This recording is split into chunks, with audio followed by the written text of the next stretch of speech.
Today is Friday, February 6th, 2026, and this is Read Through the Bible. Yeah, one of the fears that we have today in our culture is like AI taking people out of jobs. True. Right? And we're going to see David in 1 Chronicles 23 just talking about these Levites who are without a job.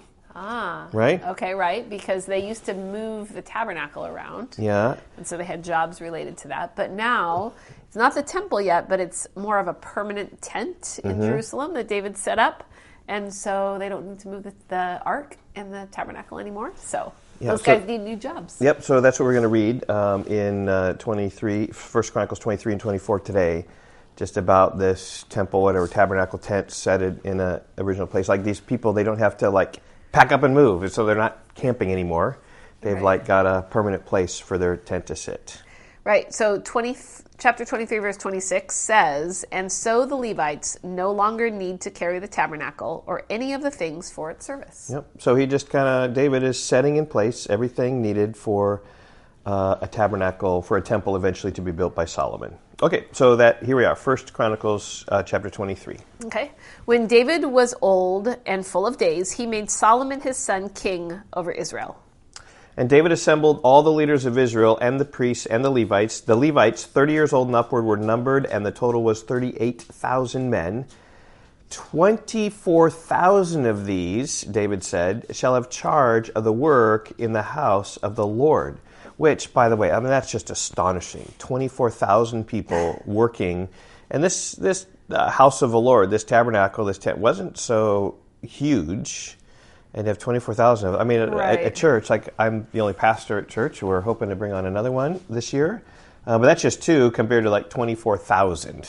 It's incredible. But anyway, this is what David set up and just shows, I think, a priority of worship to have this many people focus and devote their work to the work in the tabernacle. And then he says, 6,000 shall be officers and judges, 4,000 gatekeepers, and 4,000 shall offer praises to the Lord with the instruments that I've made for praise. And David organized them in divisions corresponding to the sons of Levi, Gershon, Kohath, and Merari. And you should know the names. Gershon, Kohath, and Merari are the sons of Levi, and that's how they're separated. If you remember, Gershon used to be in charge of, the curtains. And Kohath was in charge of the ark. I call it utensils, but it's the ark and all the gold things and all those sorts of things. And then Merari was in charge of the bars. The bars. I remember Merari bars. That's how I remember. And Gershon rhymes with curtains. So that's what these people did loosely. So that's what these people did. And so we're going to see the rest of the chapter summarized out. Gershon, Kohath, Merari. Okay, verse 7. The sons of Gershon were Laden and Shimei. The sons of Laden, Jehael the chief, and Zotham and Joel 3. The sons of Shimei, Shelomoth, Haziel, and Haran 3.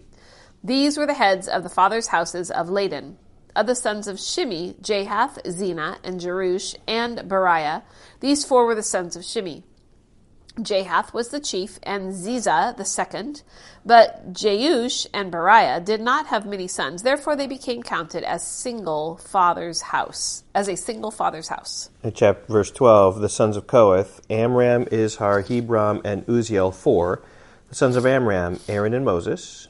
Aaron was set apart to dedicate the most holy things, and that he and his sons forever should make offerings before the Lord and minister to him and pronounce blessings in his name forever. But the sons of Moses, the man of God, were named among the tribe of Levi.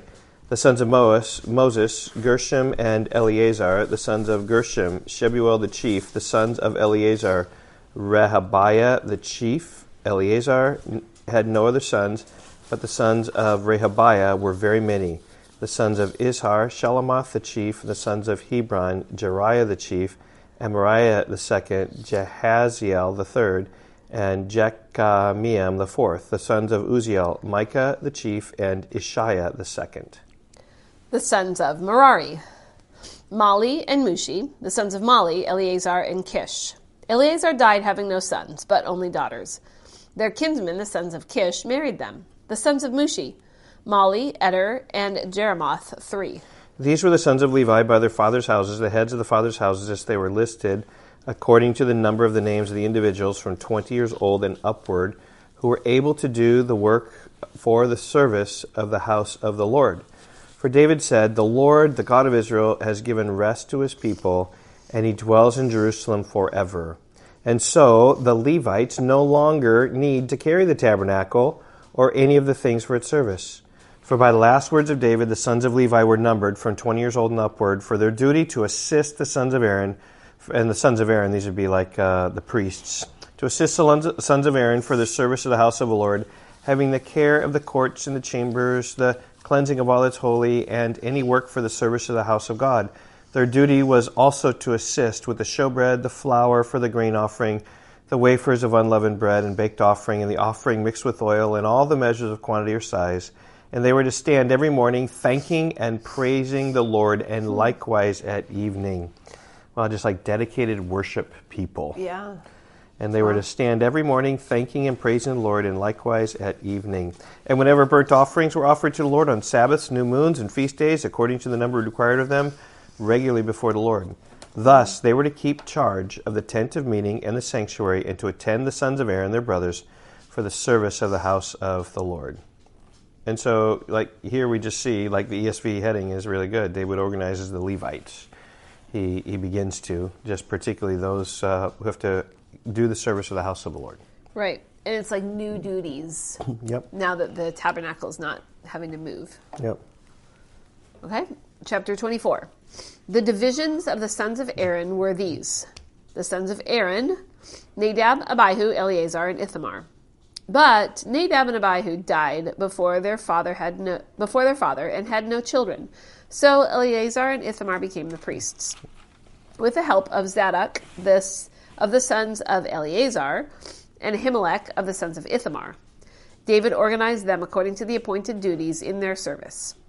Since more chief men were found among the sons of Eleazar than among the sons of Ithamar, they organized them under 16 heads of fathers' houses of the sons of Eleazar and 8 of the sons of Ithamar. They divided them by lot, all alike, for there were sacred officers and officers of God among both the sons of Eleazar and the sons of Ithamar.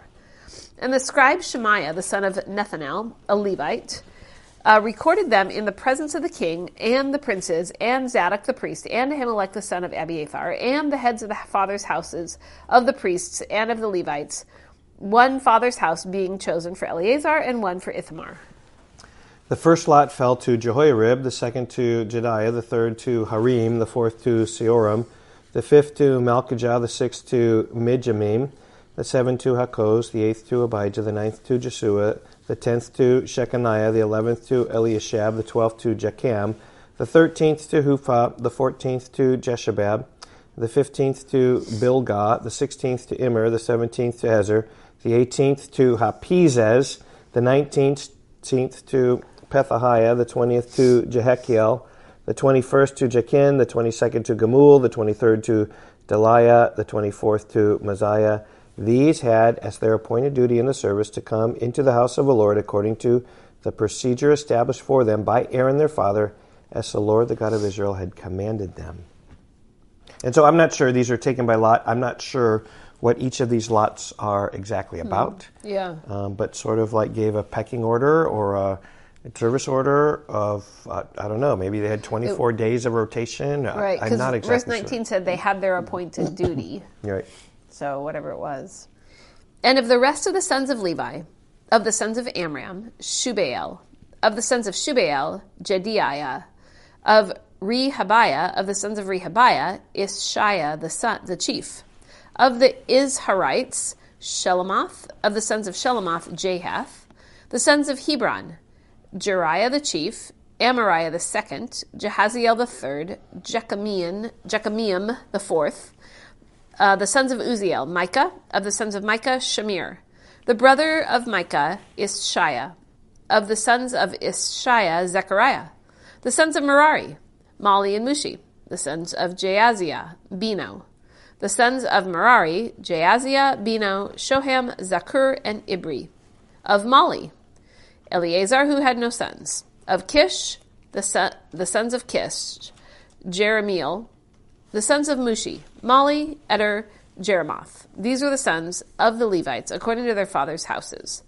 These also, the head of each father's house and his younger brother alike, cast lots, just as their brothers, the sons of Aaron, in the presence of King David, Zadok, Ahimelech, and the heads of fathers' houses of the priests and of the Levites. Okay, so I think the ESV title is really good just to summarize what's happening here. David organizes the priests, or more technically, it's the sons of Aaron that he is organizing just for the new work of the temple when it is built and the tabernacle when it has an established place, and just basically numbers them, but in some regard is organizing them for the duties. It's very similar to chapter 23. Right. In fact, some overlap of the same names. Yep. Especially when you're talking about the sons of Korah, I believe, right? Right, yeah. Because the priests are the Kohathites. Right. The sons of Kohath, right? Yep. I think it's interesting also, we didn't say this back in chapter 23, but 23 verse 15 lists the sons of Moses. And we don't hear much about them at all, but he had two sons named Gershom and Eleazar. So it's a fun little fact there that Moses' sons are listed right here. They're both born in Midian. Right. If you remember. Right, exactly. Right. Zipporah was their mother. Yep. Okay, interesting facts about just organization prepping for the tabernacle, which, by the way, you remember, right? This is written to those in the exile, after the exile, so it's prepared, giving them a heart and a vision for the temple and the throne. And here's giving a heart and a vision for the temple. And the priority of worship. Yep. And that God is worthy of worship. Bye-bye. Goodbye.